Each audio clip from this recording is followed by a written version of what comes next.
With this video, I'm going to go very surface level key details on how to house hack. All right, so the first thing I have to talk about is what is house hacking? Very simple concept. So house hacking is gonna do one of two things for you. It's either going to allow you to own a home and out of your own pocket pay very little money, or you won't have to pay any money out of your very own pocket to live in said house.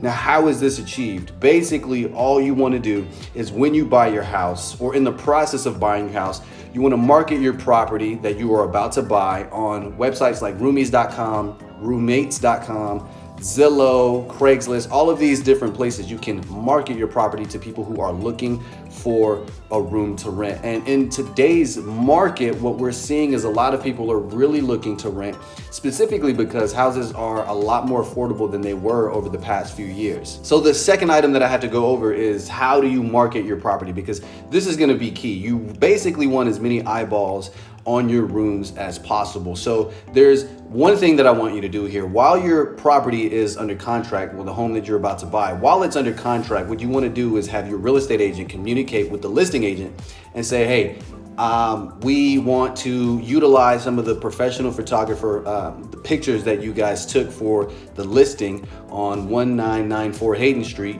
We want to use those pictures so that we can share it with people that we know, friends and family, because we plan on having people move in. Now, the listing agent can say no because that is basically their stuff. But if you're a week into about to close on the home, just open up the dialogue with that listing agent. Most listing agents are going to say, yeah, sure, I don't care. You can, copy, paste, and share that with your friends and family or people who you plan on moving in. Just be very upfront, be very transparent. There's no need to lie or manipulate people. Now, once you do that, you want to go onto the websites that I previously mentioned, which are roomies.com, roommates.com, Craigslist, Zillow, places like that, hotpads.com. You want to market your rooms individually. The third thing I want to talk about are the top 3 things you really want to have in your contract. And I'm not going to go too heavy or too deep into the contract itself, but here are the top 3 things you will need in your contract. The first thing is a late fee. Now, you want to have a late fee, particularly because if you have somebody in your house that is late, they're going to be charged for it. And every apartment complex has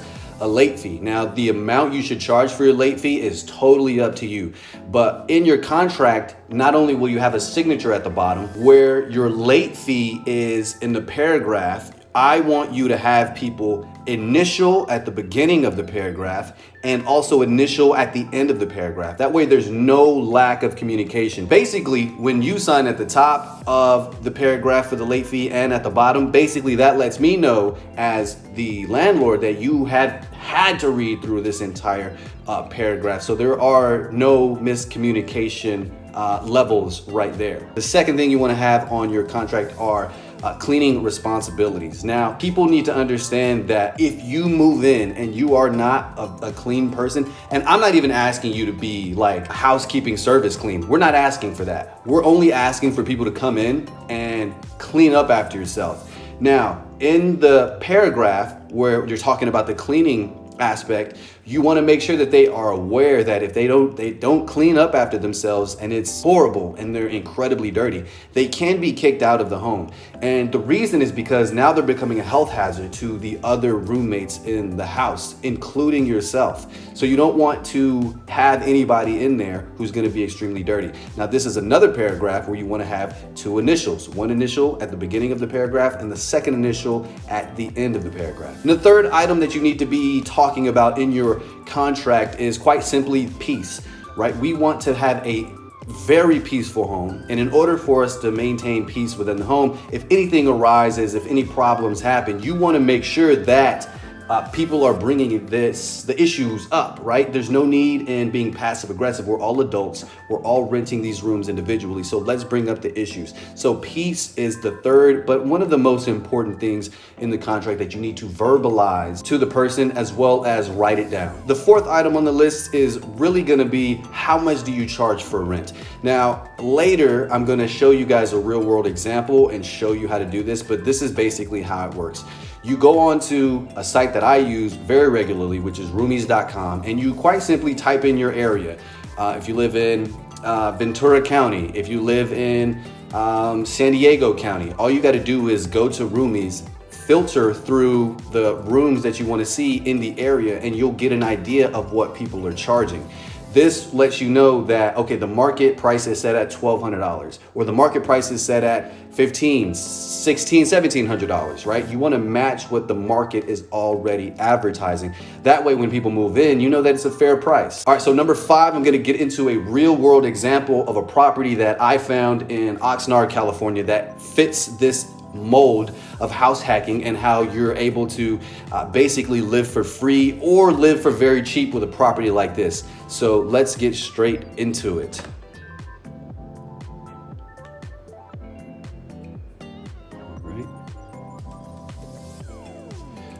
Okay, so we see this property in Oxnard, California, which is an area I'm very familiar with.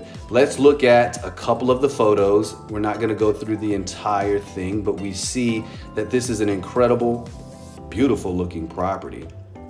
All right, so this is 4 bedrooms, 3.5 baths. Now, I've been in this property and I understand how much you can actually get for a property like this, specifically because it has 2 bedrooms that have their own bathroom. So this is downstairs right here. So this downstairs has its own bathroom.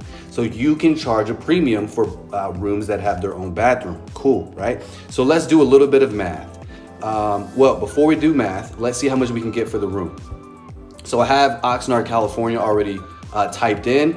We see Moore Park, California, you're getting $1,400 a room. Oxnard, $1,700. This is actually very close to where this property is located. So this is a really good number. This one is $2,100, $1,250, $13. So for example's sake, I'm gonna try to pick a number in between all of these and just go with $1,500. I think just this being $1,400 and seeing how old and no offense, excuse me, no offense to this person, but this property is a little bit older.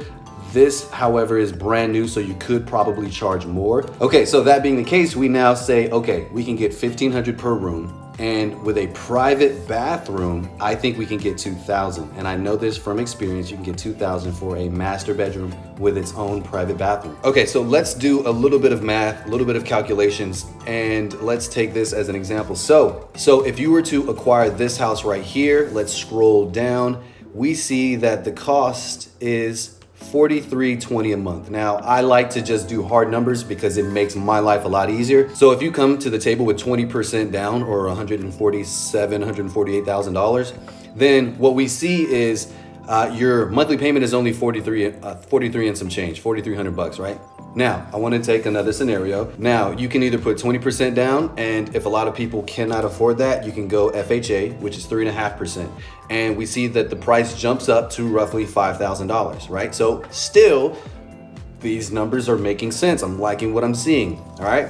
Cool. So let's go with this, which is what most people are able to bring, 20% down.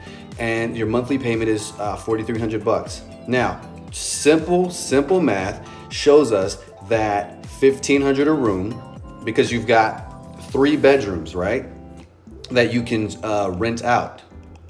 Sorry, I wasn't trying to do that.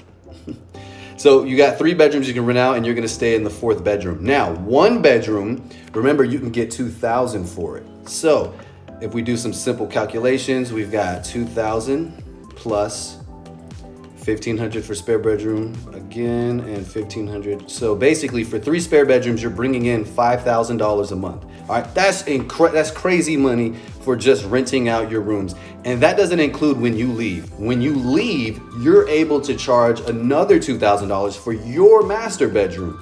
And in actuality, you could probably charge like $2,200 because it's like the epitome of the entire property. But let's just say you charge $2,000 for the master bedroom as well. Now you're bringing in $7,000 once you move from the property and recycle this process. All right, so just to recap, right? We went over what house hacking is.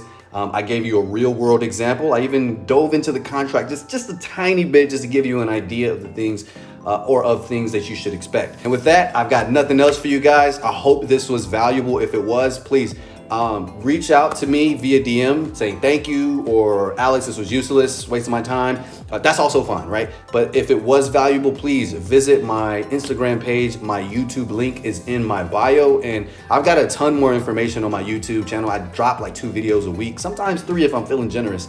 So yeah, with that being said, that's all I got for y'all today. Catch y'all on the next one.